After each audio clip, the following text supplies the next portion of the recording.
This is the 29th over of the day's play. Russell into bowl. Oh!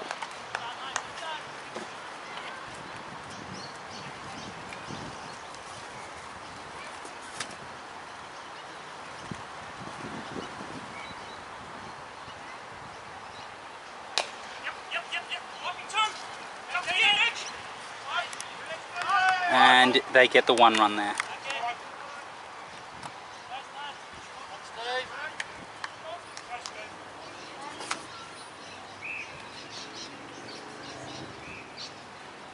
This is Russell's 8th over.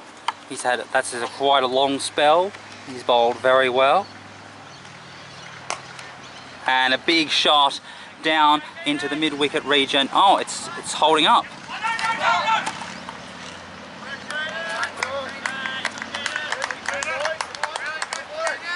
Well,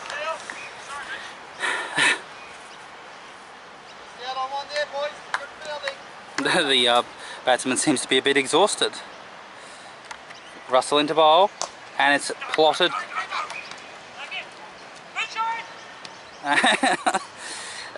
Another quick single, and the non-striker is really having to work for it. So the Riverside batsmen have definitely adapted.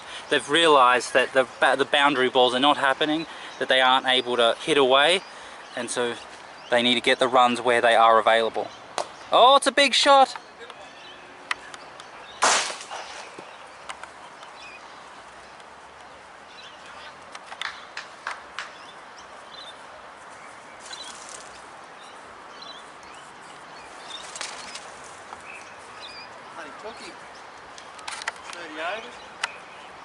Well, that's 6.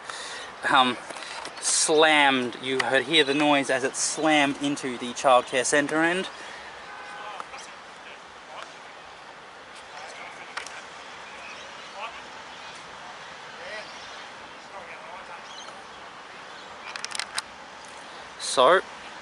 So far, this batsman, despite having played some, having been defeated by the ball several times, is strong enough that when he does hit the ball, it still goes a long way.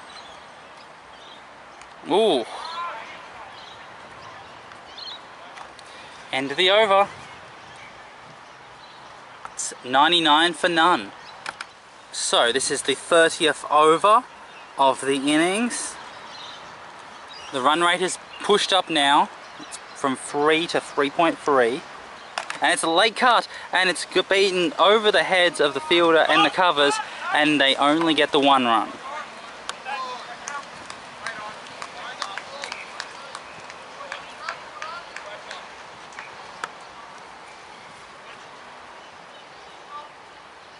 And that's the 100 for Riverside. 100 run opening partnership, 100 without loss.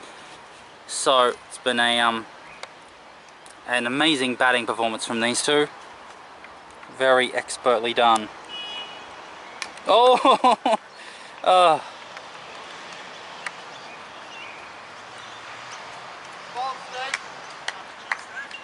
So when this batsman, because he's so strong, because he's able to hit the ball so well by getting his body weight through the shot, it means that when he gets the edges, they often do go over the heads of the fielders, and he hasn't gone out from a bad sloggy shot. Far into bowl, and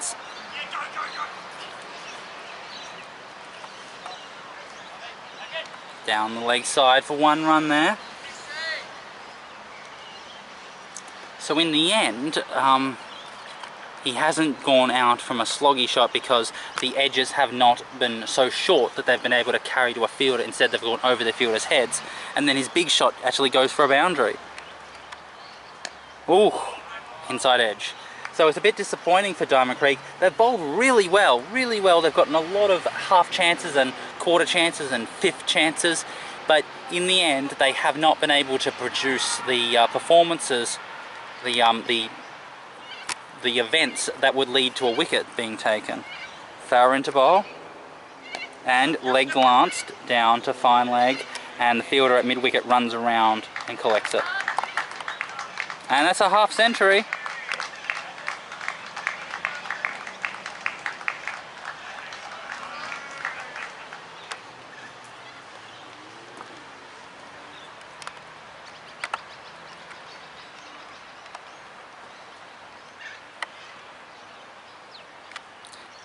Farah into bowl.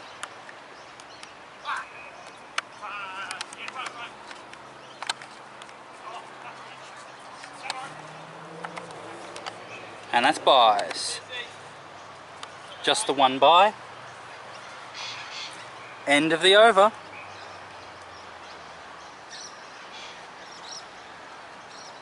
It's 103 without loss.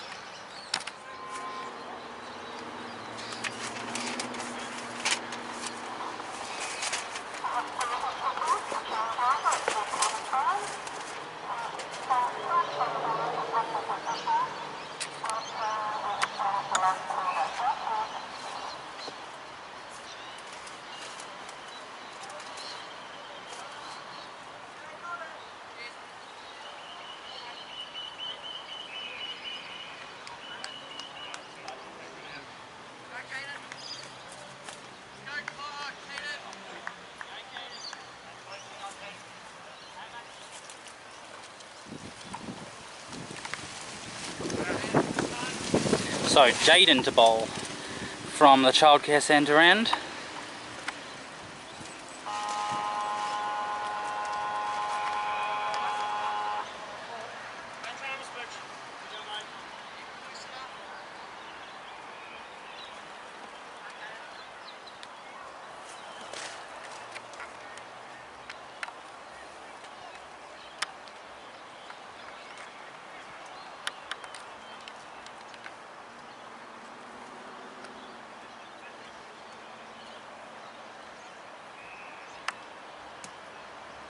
And it's down the leg side, short fine leg, collects it, and it's a dot ball.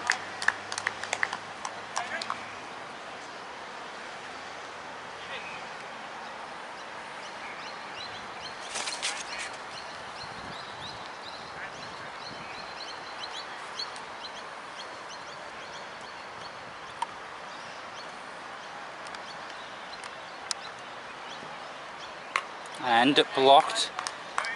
Another dot ball. So they've gone back to pace at the childcare centre end.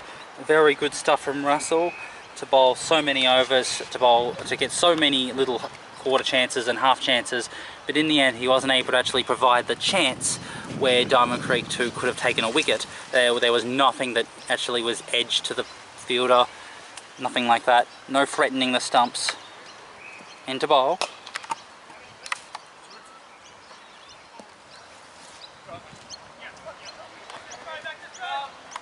And they'll get the 2. And another 50.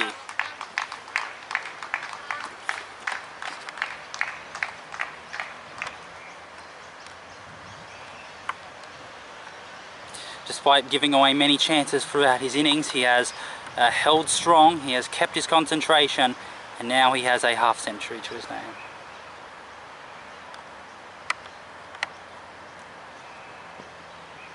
Oh, wild whoosh.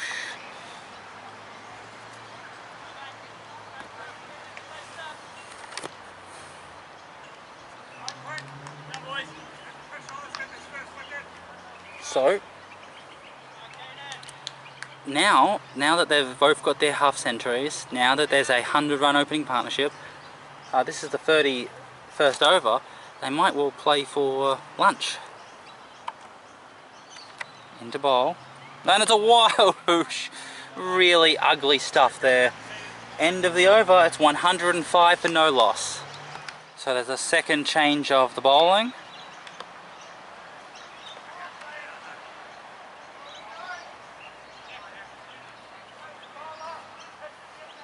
Petrosino.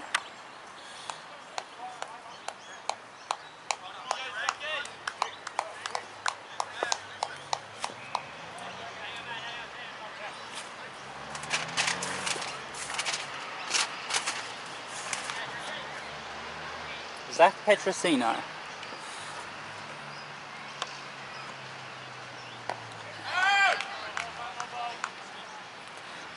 Pushed on to the stumps, pushed away to the leg side, dot ball. So Petrosino, 2 wickets at 29, best bowling of 2 for 29, going at 3.2 runs per over.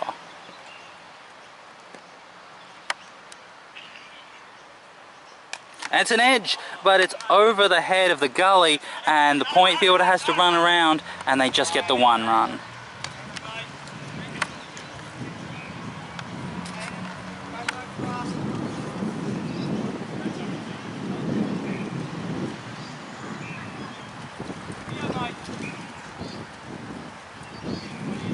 And so what are they doing? So 1, 2, 3, 4 on the leg side, 1, 2, 3, 4, 5 on the offside.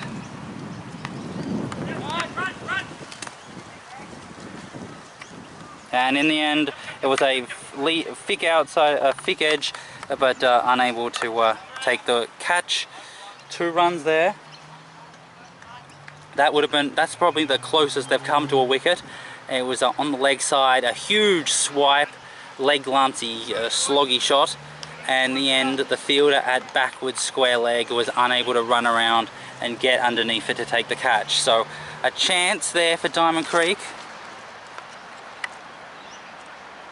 That's a wild hit. And it's a wicket. Oh, thank heavens, thank heavens. So Diamond Creek have been able to get their first wicket. The fall of wicket is at 108 for 1.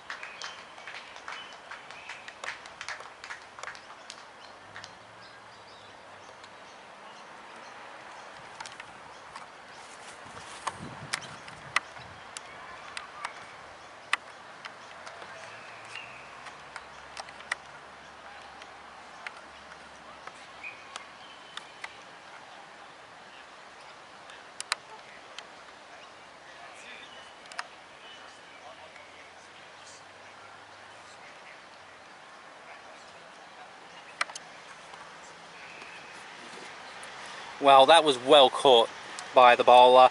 It was not an easy catch. The ball went very high in the air, and he, despite actually getting underneath it, because the ball was so high in the air, because it had a particular trajectory, he actually had to reassess a couple of times, and so the possibility of the ball just getting away from him in the last couple of meters of the ball's descent was a real possibility.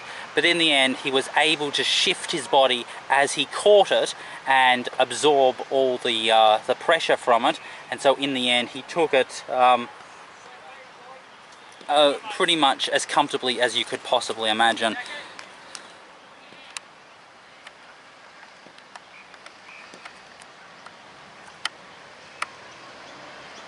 Oh, hits the midriff.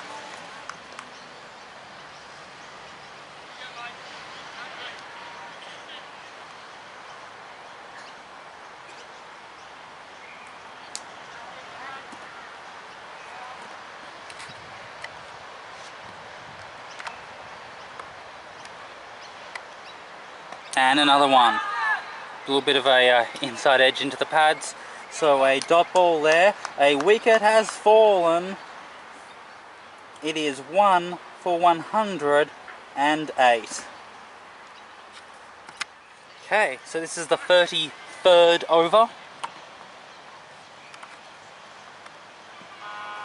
And it's pulled and goes down to the fine leg region, and the fine leg fielder runs around and gets it for 1 run. So he's off the mark.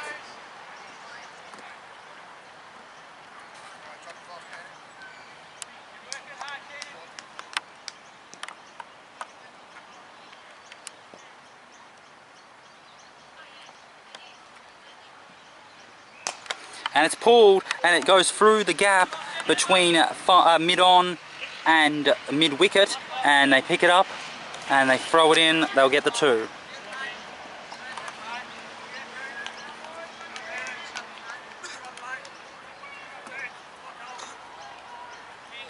So now the first wicket has fallen for Diamond Creek after much hard work, and now the situation should be improving for them. I might think that they can actually get a few tight overs in before the lunch break. And it's late cut and it beats the field, and the fielder at point has to run around, chase the ball, and he picks it up and they get another run. So you'd have to think that that wicket was kind of inevitable because the batsman was playing so many wild shots. He was so exhausted, he didn't have much left to give, and in the end it seemed almost inevitable that he would throw his wicket away, although he was still trying to score. And it's glanced off the toes, and it's a dot ball.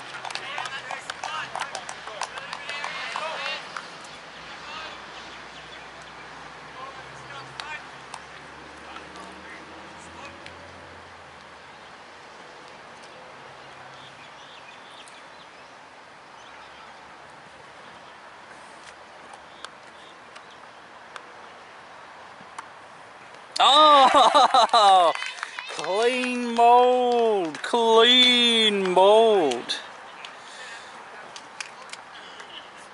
What a wonderful change of affairs for Diamond Creek.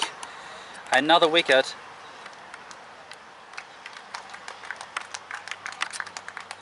The second fall of wicket has happened at 112. 2 for 112. The new batsman at number 3 did not last very long.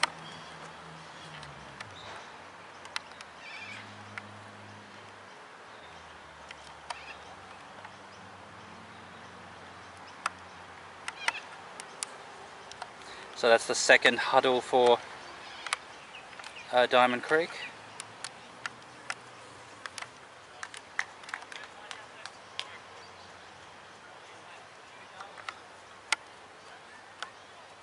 So that was just good fast bowling. The batsman obviously was trying to curve his wrists around the ball to hit it onto the leg side, as he had done to get off the mark and to score the other runs that he had to his name. And that ball was less to leg stump and much more to off stump, which meant the batsman had to stretch a bit in order to get his wrists and to curve around and actually get to play the leg glance. And in the end the ball was fast enough and it was at the pads, and in the end the batsman was just unable to curve his wrists, and we went through the gate.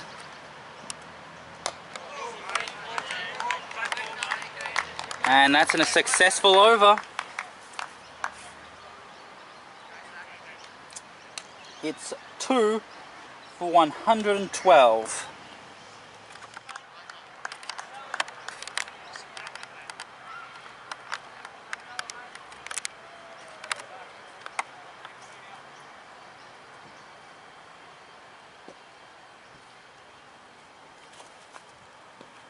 So Petrosino to continue.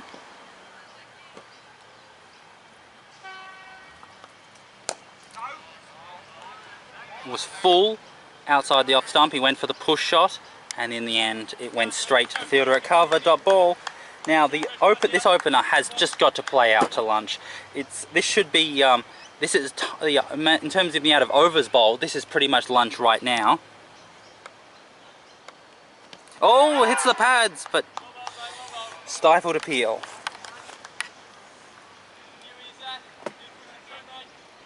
So it's 2:48 right now, and so you would think 15 more minutes of play before the lunch break is taken. And if blocked, thinks of the quick single, but the non-striker is not interested. So 15 minutes to go, maybe 5 overs. Probably this is the situation that he doesn't want it to be in. He certainly can't afford to go out himself. Oh, another unconvincing block shot. Again, he tries to stretch out in order to smother the ball so that the ball can't get an edge, but as a consequence he leans far too far, so So rather than risking the outside edge, he overcompensates a lot and gets the inside edge, which I think is a, you know, it's a risk-reward system. And it's pushed, fielded by cover for a dot ball. Obviously, the biggest risk for an opening batsman is to get out caught in the behind the wicket or in the slips through an outside edge. And so if you happen to stretch so far that you never get an outside edge, I think that's a perfectly valid technique, even if you get found out through an inside edge.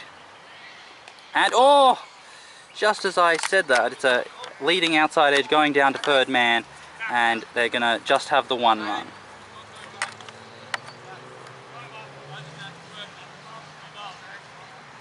Just the 1 run from it. It's 113 for 2.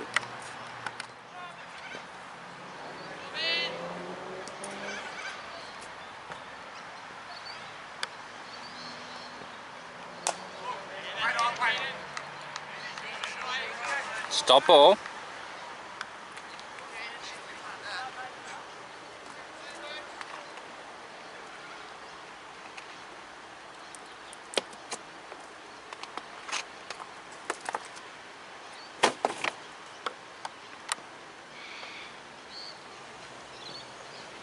Oh.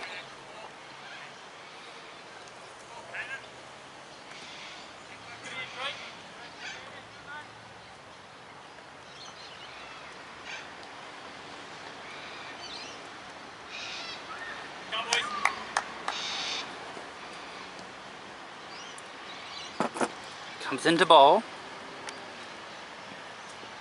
And it's a late cut, attempted to push it into third man, but the fielder at gully runs around and stops it. The dot ball. So 3 dot balls so far in this over.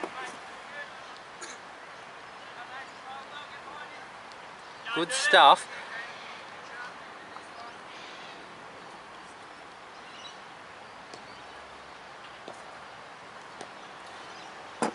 Comes into bowl.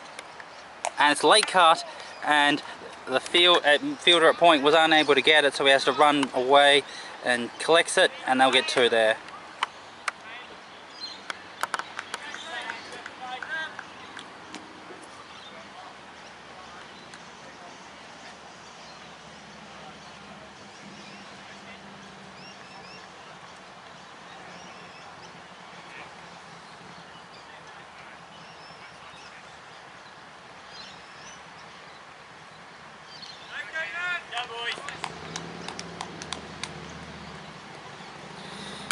Comes into bowl, and fielded there by the gully. Very good ball, dot ball.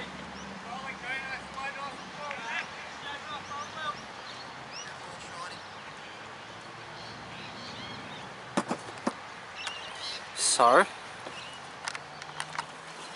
the weather has changed a little bit. There's much bigger cloud cover. The clouds are much darker. Ball, and outside edge, deliberately so, and it goes to the gully for another dot ball. Just the 2 runs off it. It's 115 for 2.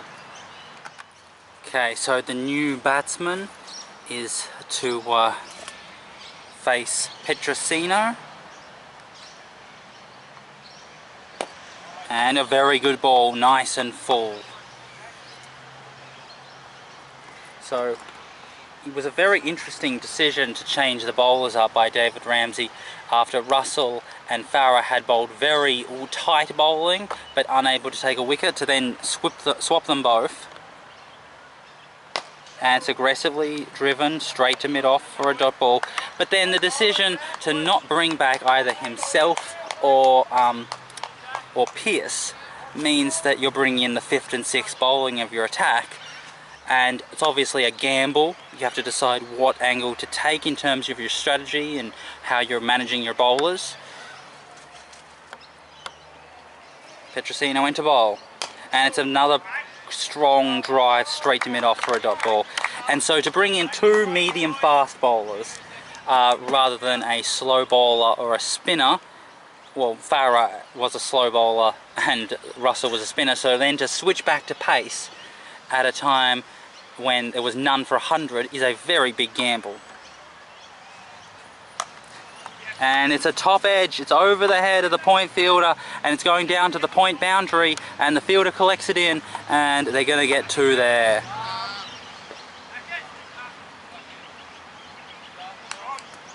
So, because at none for 100, the batsmen obviously were frustrated. They were not getting the sort of runs they were expecting, because there was just not enough pace on the ball, and so when 2 pace bowlers come on, they think, oh, this is our chance. And not well driven there, but in the air, but fielded by fielded by mid wicket for a dot ball. And so that gamble could have gone terribly if the batsman had finally gotten the pace on the ball that they needed, and they started really hitting it through the covers for lots of boundaries. That would have been a disaster. Petrosino into bowl, and again it's on the middle to leg stump. The batsman tries to play it away, and in the end a dot ball. It is 117 for 2. Comes into bowl, and well blocked there.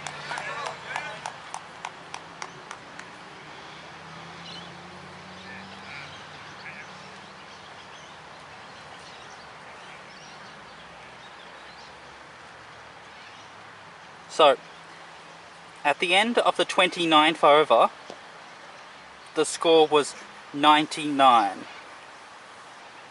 It's now there's been 7 overs since then. It's 117. So they've scored 18 runs from the last 7 overs. Ooh. And so the runs seem to be coming much faster. The 28th over conceded 6 runs, the 29th over conceded 9 runs, and then the 30th over conceded 4 runs, and that's when the double change happened of the 31st over and then the 32nd. And then immediately the 2 breakthroughs happened, and since then we've had 1 run off the 34th, 2 runs off the 35th, and then 2 runs off the 36th, and this is the 37th over. And whoa! Very badly played there. He started to play it one way and then noticed that the ball wasn't there for it, and he had to last minute adjust to it. So another dot ball. Obviously these 2 batsmen, especially the opener, will be happy to just get to lunch now that he can't afford to go out himself. He doesn't want his partner to go out. He just keep them at 2 down going into lunch.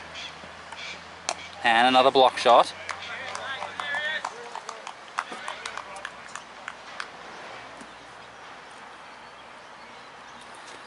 So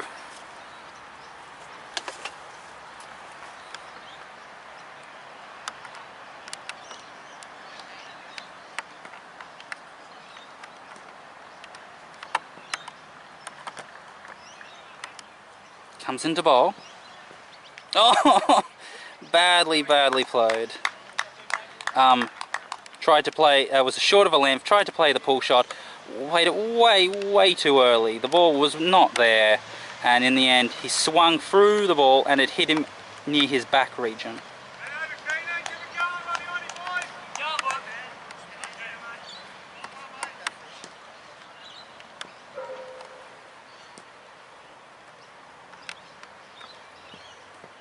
And it's driven. Oh, well fielded there. A maiden. It's still 117 for 2.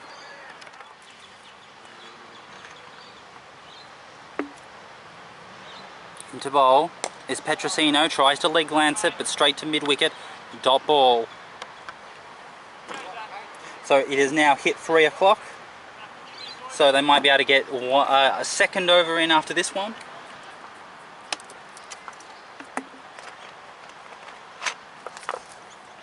Into bowl is Petrosino, and it's driven once again straight to fielder. This time it's the mid-off for a dot ball.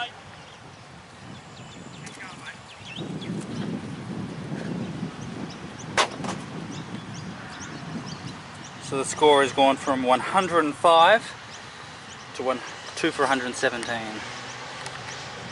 and leg glance, and it'll go down to fine leg, and the short fine leg has to run around, and they'll just get the one leg by.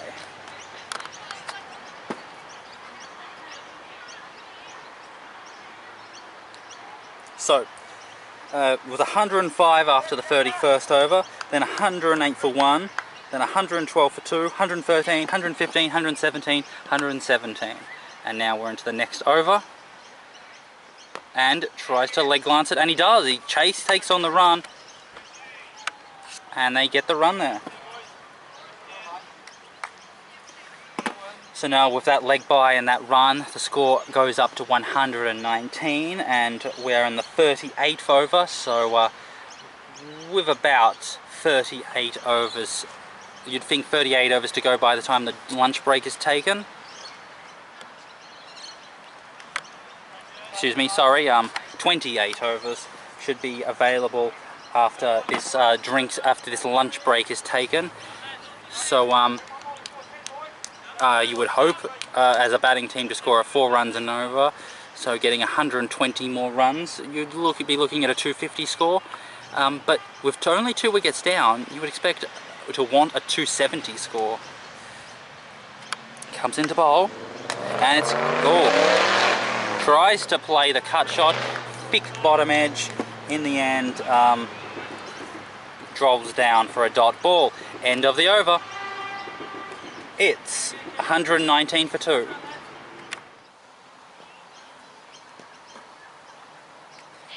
Comes into bowl, and and it's gone. Well, that is the big wicket. The wicket of the opening batsman, out LBW. It was had to take a credible piece of bowling to get that, and that was just what happened. It was fast, it was at the leg stump, the batsman tried to play the leg glance, and in the end he curved the bat too much, which meant in the end he couldn't actually get the inside edge that he needed to save him. And this time it was so out that even though it's a lower grade, the umpire just could not afford to not give it out. So in the end, the opening batsman, after a half century, trying to hold on until the lunch break in order to build up a big score in the second half, very frustrated with himself that he was just trying to survive these last few overs, and he couldn't. The fall of wicket is at 119, so 3 for 119.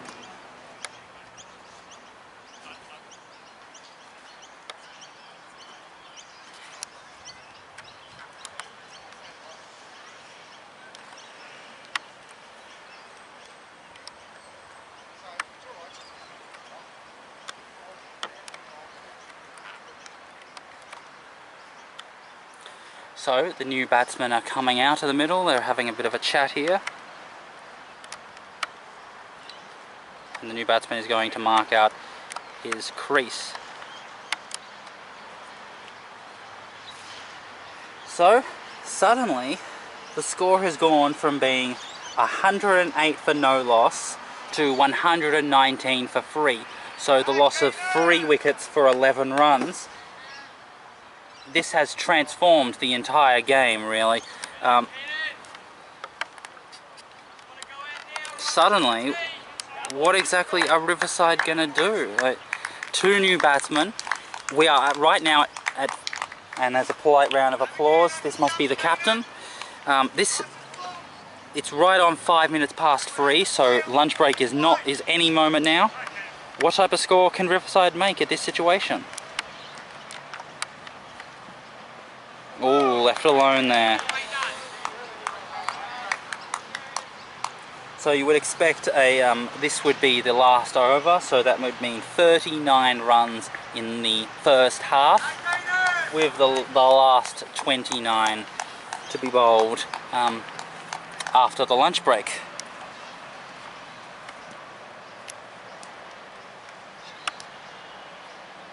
Comes into bowl. It's full toss and it's driven through the covers, and the mid-off fielder runs around and collects it and throws it in, and they get the 1 run. So he's off the mark.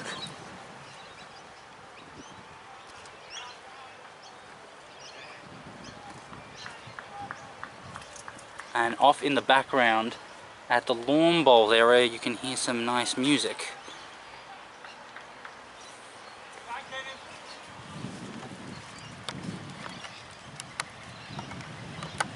Gets into bowl and left alone.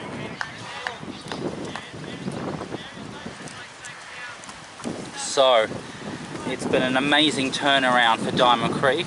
Once again they fall way behind the game.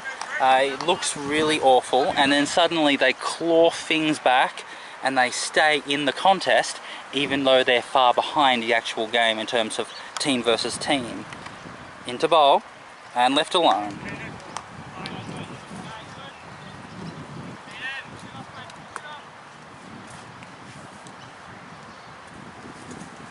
So you'd have to think that Damson Ramsey would be now very happy with the way his team has behaved after the lunch break, after the drinks break. The drinks break has really been a big change. And it's down the leg side. It's a dot ball. End of the over. It's 120 for free.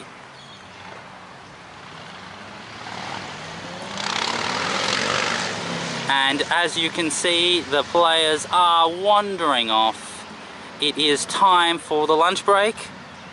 The Diamond Creek players will no doubt be congratulating themselves. Not only have they removed the 2 opening batsmen after their half centuries and after a 100-run opening partnership, they also removed the number 3. And now 2 very new batsmen are out in the middle with just 29 overs left in the day's play. And how are Riverside going to score that 250 score to be in a winning position? Because considering how low the run rate has been heading, it's definitely on a downward trajectory. It's only been going at about 2 for the last number of overs. Last half an hour, we have seen 12 runs in half an hour of cricket, which is an indication of just how low Riverside have been scoring, which is less than 2 runs an over.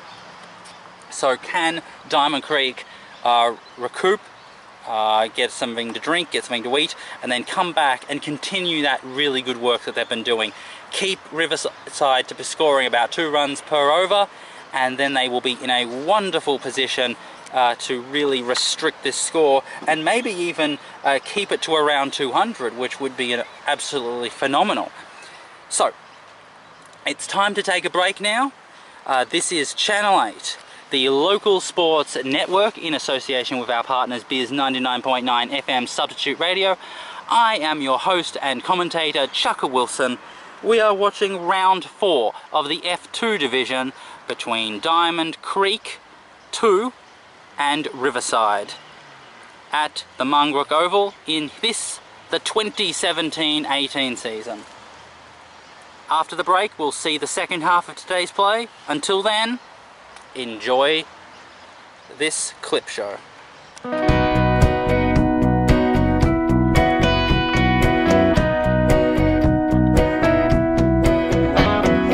lay in the glow of the neon city lights, eyes on the wall through another sleepless night. I just wanna be alone again.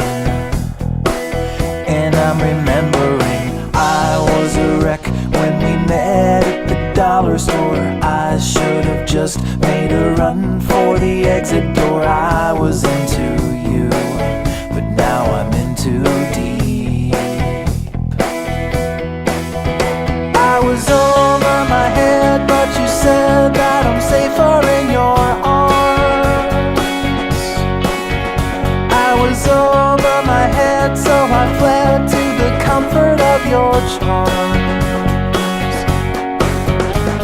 I guess at the time you were so idealized. Now in the light of the day I realized I was into you, but now I'm in too deep.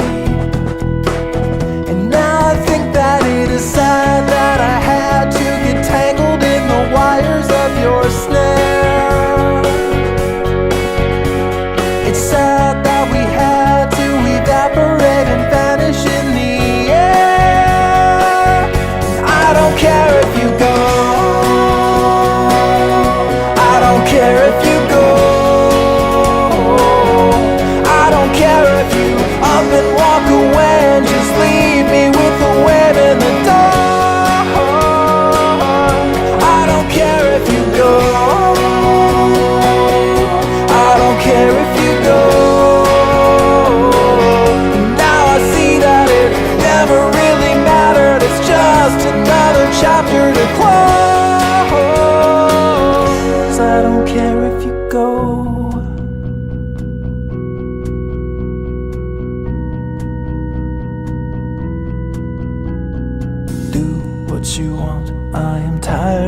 I'm sick of this. I never wanted to even admit to this. I was into you, but now I'm in too deep. And now I'm telling you, I may be awake, but I never really opened up my eyes. I may be awake, but I never really wanted to rise. And I don't care if you go, I don't care if you go, I don't care if you up and walk away and just leave me with the wave in the dark. I don't care if you go, I don't care if you go. And now I see that it never really mattered. It's just another chapter to close. I don't care if you go.